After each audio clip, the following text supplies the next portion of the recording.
अपना परिवार को भी बचा लोगे ना तो सब बच जाएंगे। विभाग में इस बात पर बड़ी चर्चा रही कि भाई हम किसान को ये तो कहते हैं कि भाई आप आग ना लगाएं, लेकिन उसका समाधान भी तो किसान को देना पड़ेगा। तो समाधान देने के लिए फसल अवशेष प्रबंधन करने के लिए एक योजना तैयार की गई, जिसके तहत काफी कृषि यंत्र आपके बीच में सब्सिडी पर देने के लिए निर्णय लिया गया। और कुछ किसान ऐसे जो खुद कृषि यंत्रों को नहीं खरीद सकते, उनके लिए एक योजना बनाई गई कि वे सोसाइटी बना लें 10 किसान और कस्टम आयरन सेंटर खोला जाए, जिसमें 80% अनुदान देकर पूरे जिले में सैकड़ों की संख्या में हमने जो है कस्टम आयरन सेंटर स्थापित किए हुए हैं, जिससे वो किसान भी उन कृषि यंत्रों को ले सकता है जो उनको खरीदने में असमर्थ है। पिछले वर्ष की अपेक्षा इस वर्ष 17% जो है हमारी आगजनी में बढ़ोतरी हुई है। इससे साबित होता है कि विभाग द्वारा जो काम किया जा रहा है उसको किसान अपना रहे हैं। इन मशीनों का भरपूर प्रयोग करके फसल अवशेषों का प्रबंधन कर रहे हैं। ये बड़ी सौभाग्य की बात है। हमारा दिल्ली के नजदीक है और हमारा जो ये फसल अवशेष हैं धान के, ये फोडर के लिए, चारे के लिए बिकता है। इस बार भी 5-5, 6-6, 7-7 हजार रुपए प्रति एकड़ के हिसाब से अवशेष बिका है। गेहूं के अवशेष की तो कोई दिक्कत है नहीं, ये रिपर आपके बाहर खड़े हैं, ये बड़ी अच्छी मशीन है, कूड़ा बना देती है। तो इसी प्रकार धान के फसल अवशेषों को प्रबंधन करने के लिए 2 तरह की मशीनें आई। एक तो आई भाई XC2 बोलते हैं जिसको, इसमें अवशेषों को गट्ठे बनाकर बेलर के माध्यम से उनको बाहर निकाल कर आगे बेचा जा सकता है। वो चारे के रूप में भी बिकते हैं और कुछ जिलों में जहां पर पावर प्लांट लगे हुए हैं या कुछ ऐसे उद्योग हैं, ऐसे बॉयलर हैं उनमें जहां पर उनकी आवश्यकता पड़ती है, तो वहां पर भी वो बिकते हैं और किसान को उन अवशेषों का, उन गट्ठों का अच्छा भाव मिलता है। विभाग द्वारा एक प्रकृति नेचुरल खेती करने का एक बनाया गया है कार्यक्रम, जिसके तहत गाय, देसी गाय, उस पर भी 25,000 रुपए का अनुदान विभाग देगा। तो देखो भाई, है ना, एग्जीबिशन चल रहा है और एग्जीबिशन में किसान भाइयों को क्या क्या सलाह दी जा रही है, क्या क्या ज्ञान की बातें बताई जा रही है, वो सब आपको दिखाते हैं अभी। विश्वास जो लोगों ने आपके ऊपर है वो विश्वास ऐसे ही कायम रखना, ये हम आपसे प्रार्थना करें हैं और लोगों से भाई ये प्रार्थना करें हैं भाई इनकी दुकान से सामान लिए भाई ये गारंटी देते हैं, जितनी गारंटी ये देते हैं उसके ऊपर खरे उतरते हैं। कभी कोई झूठ फरेब या हुआ की बात हमें देखने को नहीं मिली है। इन्हीं उम्मीदों के साथ सब भाइयों का फिर हाथ जोड़ का अभिनंदन धन्यवाद करते हैं। भाई इनके एक बुलाए हुए इस बात की भी है झलक दिखाई दे रही है कि इनके एक बुलावे के ऊपर इतने किसान आ रहे हैं। और जिस भाई ने जो यंत्र यहाँ नहीं है और जो खरीदना चाहेगा वो इनसे जो है ना अपना लिखवाएगा, जब पर्ची बनवाएगा तो ये उनका उपलब्ध कराएंगे। धन्यवाद। जय किसान। नमस्कार।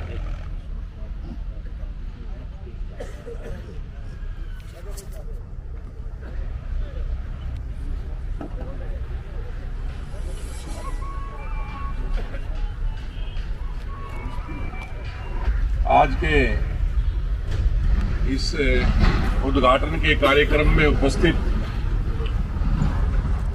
हमारे बीच में इरिगेशन डिपार्टमेंट के रिटायर्ड चीफ इंजीनियर साहब श्री हुकुमचंद देसवाल साहब, इनके साथ बैठे हरियाणा पुलिस से रिटायर्ड ACP साहब श्री रणबीर सिंह देसवाल जी, मंच पर बैठे हमारे प्रधान जी और उपस्थित सभी सज्जनों और माता और बहनों,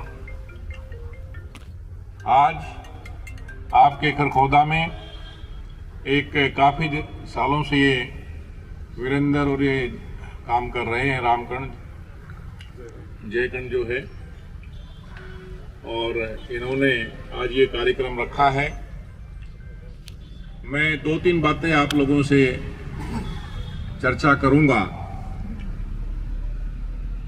एक तो खेती के कार्य में, इस व्यवसाय में कृषि यंत्रों का बहुत बड़ा महत्व है। आप पिछले हमारे बीच में बुजुर्ग बैठे हैं, इन्होंने वो समय भी देखा जब मशीनें हमारे पास बहुत कम होती थी और ज्यादातर जो काम था वो हमें अपनी मेहनत से, अपने हाथों से ही करना पड़ता था। लेकिन समय के साथ साथ परिवर्तन हुआ, नई नई कृषि यंत्रों का आविष्कार हुआ और आपके बीच में एक कृषि यंत्रों के लिए एक क्रांति आपके बीच में आई।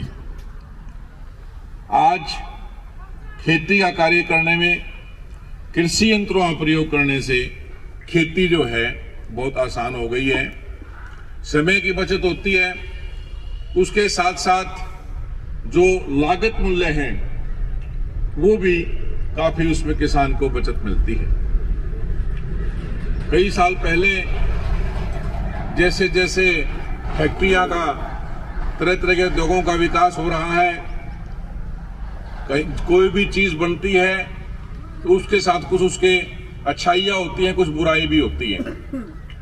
बहुत ज्यादा उद्योग लग गए जिस वजह से पॉल्यूशन बढ़ गया,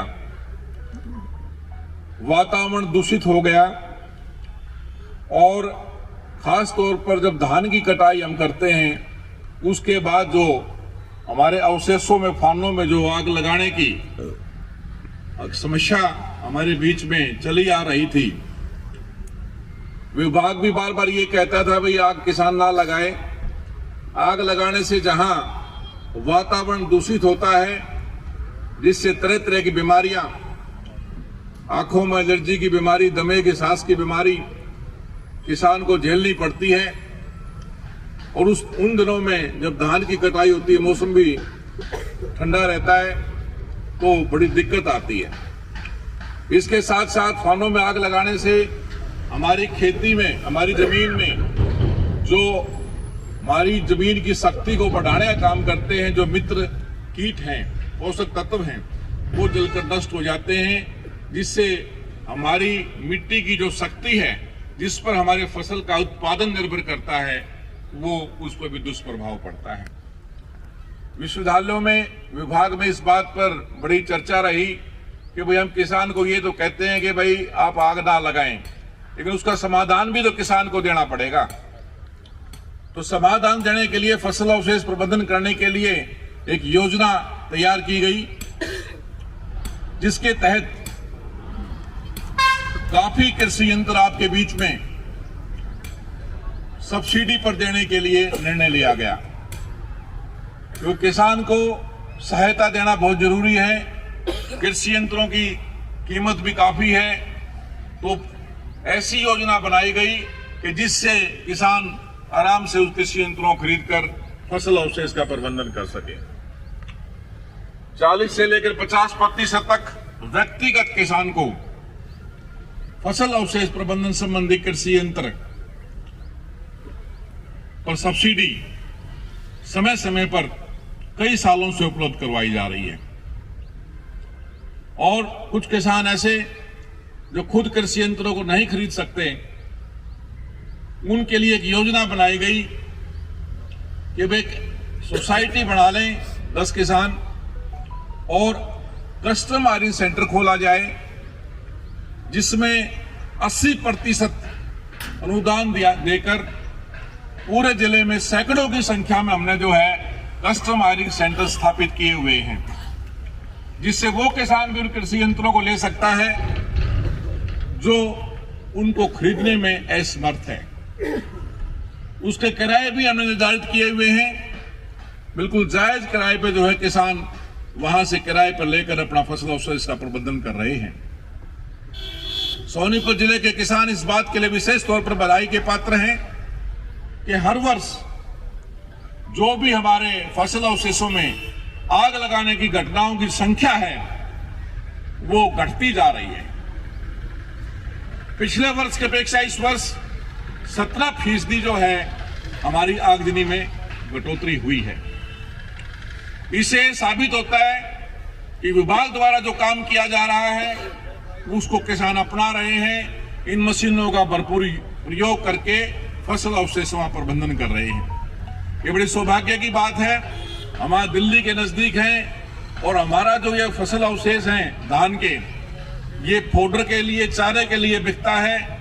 इस बार भी 5-5, 6-6, 7-7 हजार रुपए प्रति एकड़ के हिसाब से अवशेष बिका है। गेहूं के अवशेष की तो कोई दिक्कत है नहीं, ये रिपर आपके बाहर खड़े हैं, ये बड़ी अच्छी मशीन है, कूड़ा बना देती है। तो इसी प्रकार धान के फसल अवशेषों को प्रबंधन करने के लिए 2 तरह की मशीनें आई। एक तो आई वही XC2 बोलते हैं जिसको, इसमें अवशेषों को गट्ठे बनाकर बेलर के माध्यम से उनको बाहर निकाल कर आगे बेचा जा सकता है। वो चारे के रूप में भी बिकते हैं और कुछ जिलों में जहां पर पावर प्लांट लगे हुए हैं या कुछ ऐसे उद्योग हैं, ऐसे बॉयलर हैं उनमें जहां पर उनकी आवश्यकता पड़ती है, तो वहां पर भी वो बिकते हैं और किसान को उन अवशेषों का, उन गट्ठों का अच्छा भाव मिलता है। सोनीपत जिले में भी काफी बेलर हमने उपलब्ध करवाए हैं। दूसरा, उन फसल इन सीटू प्रक्रिया देशवाल साहब, जिसके अंदर हम फसल अवशेषों को काट के वही मिट्टी में मिला देते हैं, जिससे वो एक खाद के रूप में परिवर्तित होकर जो मिट्टी की एक शक्ति है उसको बढ़ाता है। उसके लिए पहले 0 टिल मशीन थी, आपको पापड़ में बिजाई होती थी और किसी प्रकार का जो है फसल अवशेष में आग ना लगाकर सीधी उसमें बिजाई हो जाती थी। उसके बाद हैप्पी सीडर आया, उसके बाद अब सुपर सीडर आ गया। सुपर सीडर एक ऐसी मशीन है जिसके बारे में आप सभी जानते हैं। हजारों की संख्या में हम सोनीपत जिले में सब्सिडी देकर ये उपलब्ध करवा चुके हैं। ये फसल अवशेषों को काटता भी है और उसको काट के मिलाता भी है और साथ में बिजाई भी कर देता है। जो मशीनें 3-3, 4-4 मशीनें जिस काम को करती थी, ये एक कृषि यंत्र ऐसा है जो एक ही प्रक्रिया में, एक ही ऑपरेशन में इस काम को कर देता है। इससे आपको क्या लाभ मिला? समय की बचत हुई, पैसों की बचत हुई। इसी प्रकार और भी मशीनें हमारे पास हैं, जैसे चॉपर है, बल्चर है और रीपर बाइंडर है। तो इन सभी मशीनों के बारे में आप जागरूक हैं। आपसे मेरा एक निवेदन है, आज विभाग में बड़ी अच्छी स्कीमें जो आ रही हैं, उनका किसान भी लाभ ले रहे हैं। लेकिन कुछ किसान, मुझे ऐसा लगता है कि वे अपनी लापरवाही की वजह से या जानकारी रुचि कम होने की वजह से इस लाभ लेने से वंचित रह जाते हैं। इसके लिए एक सिंपल सा फार्मूला है। पूरे जिले में हर गांव में हमारे पूरा नेटवर्क है, हमारे कर्मचारी काम कर रहे हैं, अधिकारी काम कर रहे हैं। आप सब उनके संपर्क में रहो और जिस समय पर जो कार्य आपने ऑनलाइन करना है, आवेदन करने, उनको समय पे करो, आपको लाभ मिलेगा। इसके साथ जैसे मेरा फसल मेरा ब्यौरा, ये क्या है भाई, आपने रजिस्ट्रेशन करानी पड़ेगी। मैं किसान हूं, मैं खेती करता हूं, इतने एकड़ में करता हूं। जितने भी सुविधाएं हैं वो सारी की सारी इससे जुड़ी हुई हैं। आप में से ऐसे कितने किसान यहाँ पे हैं, हाथ उठाएंगे जिन्होंने मेरा फसल मेरा ब्यौरा पर रजिस्ट्रेशन अभी तक नहीं कराया है? आप। तो आपसे मेरा निवेदन है कि भाई आज हम सारे इकट्ठे हुए हैं तो कुछ ना कुछ बेहतरी हो, जो काम हमारे बचे वे उनको पूरा किया जाए। तो आप भी बराए मेहरबानी इस कार्य को कराएं। दूसरा विषय है, एक हम प्राकृतिक खेती की तरफ एक हमारा कार्य चल रहा है कि भाई बीमारियां बहुत हो गई, हार्ट अटैक आ जाते हैं, ब्लड प्रेशर है। हर घर कोई ऐसा बचा नहीं जिसमें ब्लड प्रेशर की समस्या ना हो या हार्ट की दिक्कत ना आ गई हो या उसके साथ शुगर ना हो। इसका मुख्य कारण जो है, हम जो खा रहे हैं, हम जो खाना खा रहे हैं, वो इसका मुख्य कारण है। ये चीजें, बीमारियां पहले कहां होती थी? आपने तो समय देखा है, आप तो बुजुर्ग हो, पहले ये बीमारियां नहीं थी। आज पहले लोग काम करते थे, आप भी जो काम करते हैं उनको भी बीमारी है। जो खेतियां काम करते हैं, मेहनत करते हैं, पसीना निकालते हैं, उनको भी शुगर हो जाती है। क्यों हो जाती है? खाने में जो ना केमिकल इतना है कि वो शरीर उसको बर्दाश्त नहीं कर पाता और शरीर जो है असंतुलित हो जाता है। उससे बचने के लिए विभाग द्वारा एक प्रकृति नेचुरल खेती करने का एक बनाया गया है कार्यक्रम, जिसके तहत गाय, देसी गाय, उस पर भी 25,000 रुपए का अनुदान विभाग देगा। और उसके साथ 4 ड्रम दिए जा रहे हैं जिसमें वो घोल बनेगा गोबर से, गौमूत्र से, और उसमें बेसन, गुड़, ये चीजें मिलकर एक प्रक्रिया है उसकी। तो विभाग के आदमियों से आप जुड़ो, उसमें अप्लाई करो जब खुलता है, और इसमें अपना अपना घर का ऐसा काम कर लो कि भाई वो प्रकृति खेती से जो भी हमारा फसल है, चावल है, गेहूं है, सब्जी है, कुछ आसपास पौधे लगा लो, फल फ्रूटों की, उसी से काम चल जाए।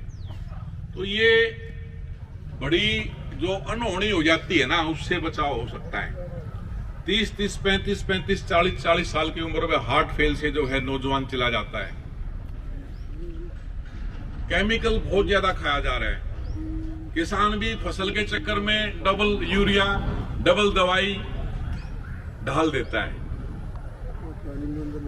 तो एक तो जितनी भी दवाई डालें आप, उसको जितना उसकी डोज है उसको उतनी डोज में डालें। उसके लिए पूरा आप अपडेट हो, पूरा उसके बारे में जानें कितना डालना है, और कोशिश करें कि जो हमारे देसी खाद थे पहले, उनका प्रयोग ज्यादा से ज्यादा करें आप। एक समय के बाद जब उस कार्य को आप अच्छे तरीके से करना सीख जाओगे, तो जो केमिकल फर्टिलाइजर से, यूरिया से जो आपको उत्पादन मिलता है, इसमें भी उतना ही मिलना शुरू हो जाएगा। और सबसे बड़ा सुख क्या है? निरोगी काया। स्वास्थ्य हमारा ठीक है तो हम अपने परिवार के लिए, अपने समाज के लिए कार्य कर सकते हैं। यदि स्वास्थ्य ही आपका बिगड़ गया तो आप परिवार के लिए बोझ बन जाओगे।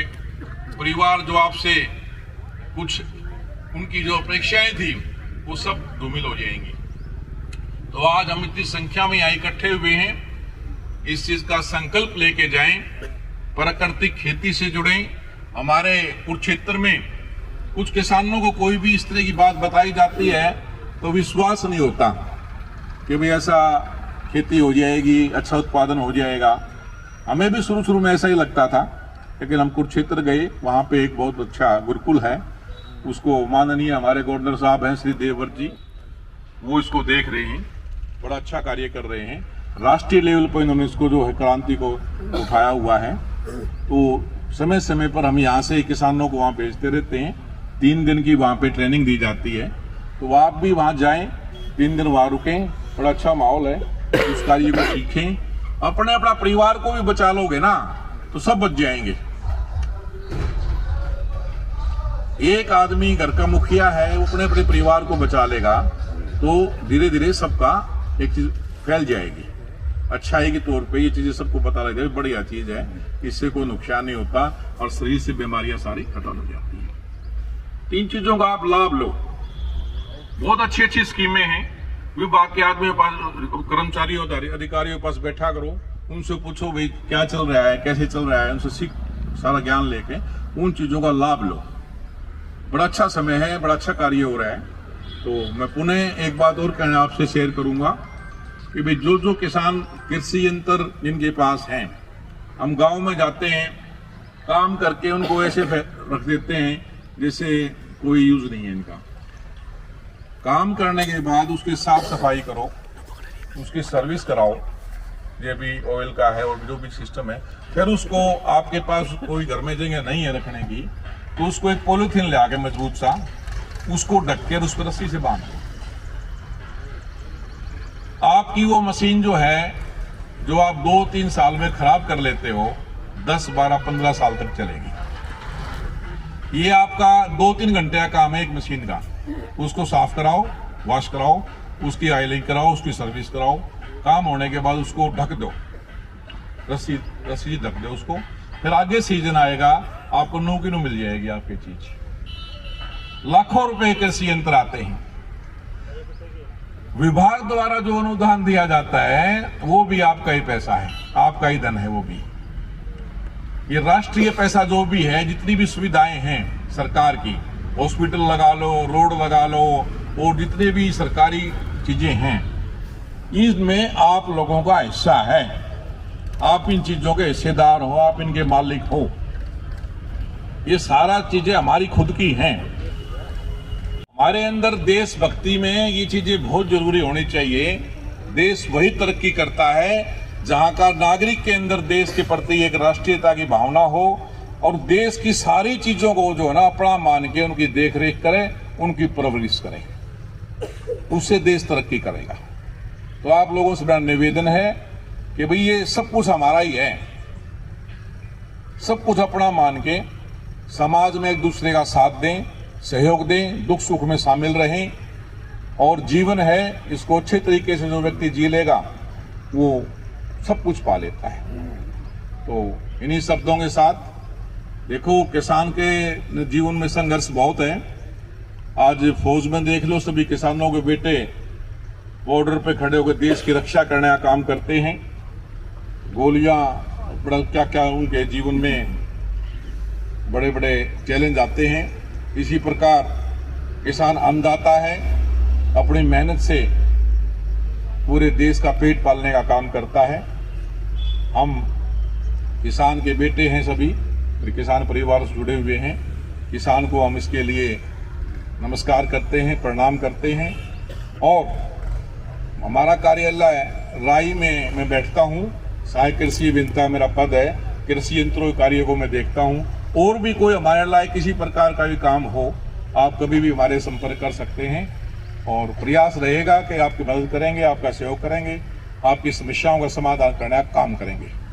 इन्हीं शब्दों के साथ मैं अपनी वाणी को विराम देता हूँ। जय हिंद, जय भारत। धन्यवाद। आयुडा साहब को गुलदस्ता कम सिंह जी दे रहे।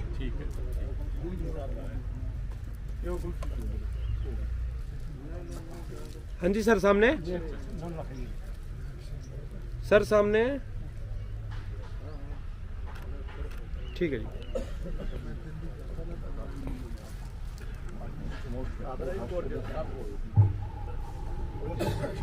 आयुडा साहब को भी एक गुलदस्ता दिया जा रहा है।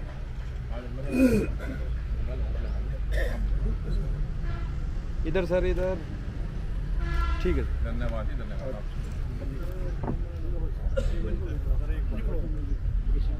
एक एसीपी साहब को भी एक मेमेंटो दिया जा रहा है।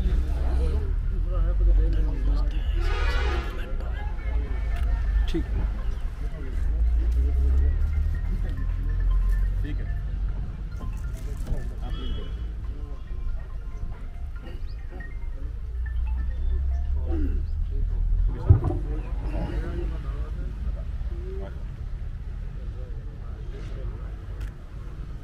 ठीक है।